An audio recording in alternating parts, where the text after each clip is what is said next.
Hi friends, Father Kerry here, and this is another Holy Spirit moment. This one asking the question, does God suffer? There's been many a time over the years in which I have tried to comfort a grieving parishioner by telling him or her that God shares his or her sorrow. And I really do believe that. But what do I mean when I say things like that? What do I mean when I say that God experiences an emotion such as sorrow, or joy for that matter? Is it possible that God can emote? Is it possible that God can feel sorrow? Now, I'm not talking about God incarnate in Jesus. Of course, Jesus, fully human and fully divine, experiences the range of human emotions, sorrow, grief, joy, regret, that you and I experience. No, I'm talking about God the Father. Does the transcendent God, the God who is the ground of everything that is, the great I am, who revealed himself to Moses at the burning bush, feel sorrow? Can that God suffer? Now, there are two primary opinions in response to that particular question. One is very traditional. It's called the opinion of classical theism. Classical theism has it that God is incapable of being swayed by any force outside of God. That is, God cannot be affected by anything external to God. And the reason for that is that God is immutable. God is unchanging. And God is unchanging, so the story goes, because God is perfect. And something which is perfect is incapable of change. If it becomes less than perfect, it wasn't perfect to start with. If it becomes more than perfect, that's an inconsistency. That's nonsensical, because something can't be more perfect than perfect. So, because God can't be swayed by anything outside of God's self, that is, can't be changed by any external cause, God cannot experience sorrow or joy in the way that you and I understand the words sorrow and joy.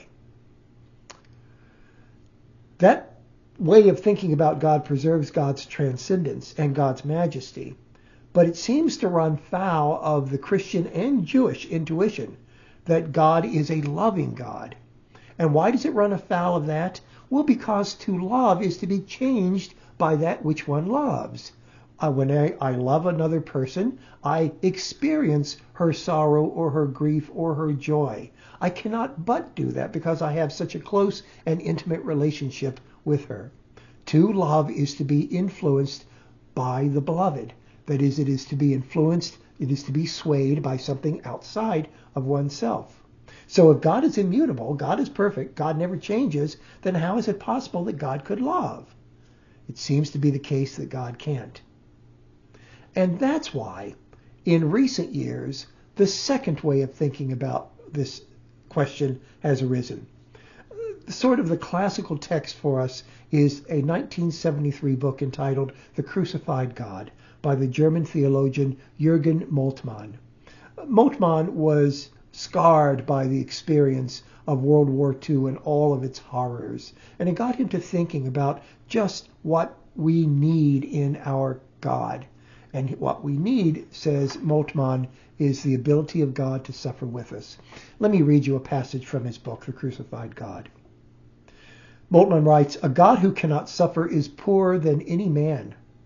For a God who is incapable of suffering is a being who cannot be involved.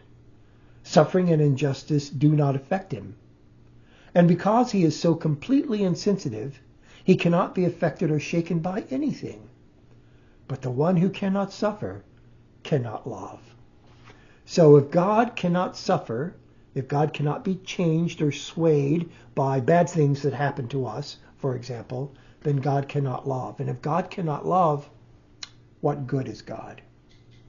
This way of thinking salvages our deep intuition that God is a loving God, but it might risk doing grave damage to the notion of God's transcendence, to the notion that God is other than us, to the notion that God is supremely in charge of the universe. And in fact, even worse than that, it may mean that God becomes dependent upon us, that God's mood at any given time is going to be a reflection of his being swayed by whatever is happening to us, so that God is pushed and pulled hither and yon by our own emotions. So we seem to have a standoff here, don't we? We seem to have an either or going on.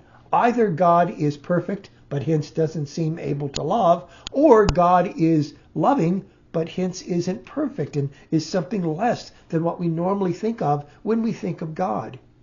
Is there any way to get beyond this impasse?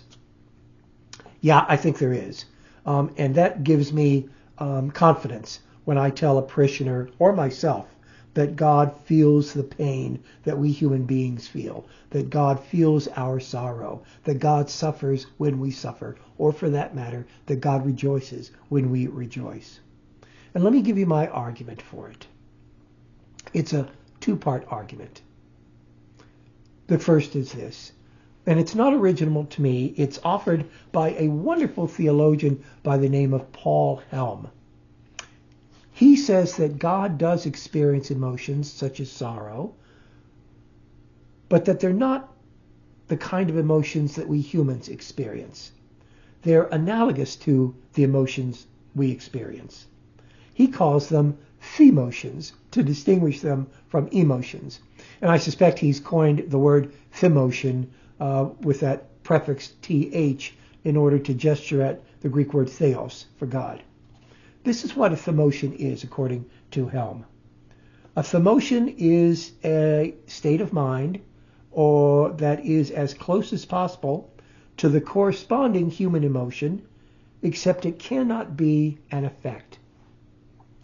God experiences emotions that are analogous to the ones you and I experience, except for a very important fact. They are not the product of being swayed from the outside. Our emotions are, generally. When I experience sorrow, it's because it's suffering something from the outside that causes me pain, either physical or emotional. Similarly with joy, similarly with grief, and so on. But according to Helm, and I think he's got something on the ball here, a themotion is analogous to a human emotion, except for the fact that it's not an effect. It can't have been caused by something external to God. And in saying that, then what we do is preserve God's immutability.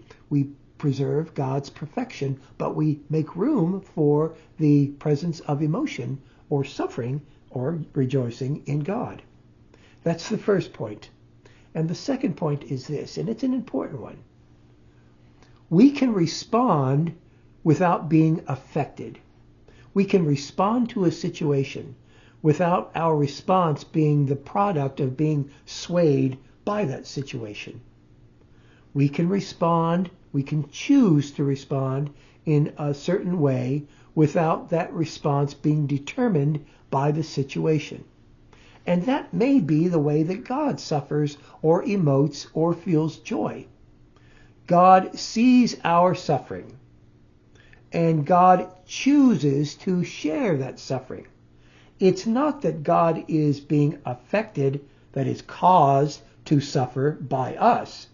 Rather, God makes a free choice to share our pain. And why does God do that? Well, our Hebrew ancestors said it well. For them, the primary characteristic of God is something they called chesed. Chesed is loving kindness. It's what we Christians later on will call love. Hesed, or loving kindness, is the disposition that is eternally in God. It is the filter, if you will, through which God reads reality. And so whenever God sees us suffering, of course, his loving kindness will immediately predispose him to freely choose to share our pain, just as his loving kindness will freely choose to share our joy when we experience joy. The motivation for God's emotions, or themotions, as Paul Helm calls them, comes from within God God's self, does not come from anything external to God. And therefore, we're able to both and instead of either or. We're able to say that God is indeed not influenced, not caused by anything external to God's self, but that God nonetheless shares our suffering because God freely wills from his own loving kindness to do so. Now, I know this may all sound rather abstract, my friends, but it is extremely important, it seems to me, for us to try to think through issues like this. Because we don't want to give up either God's perfection, do we? We don't want to say that God is just a superhero in the sky. We don't want to say that God is just a super man that is able to do some things but not God-like things. Nor do we want to say that God is a cold, aloof, impersonal, unmoved mover that doesn't give a rat's tush about what happens to us. Both of those claims would violate our deepest intuitions about who and what God is.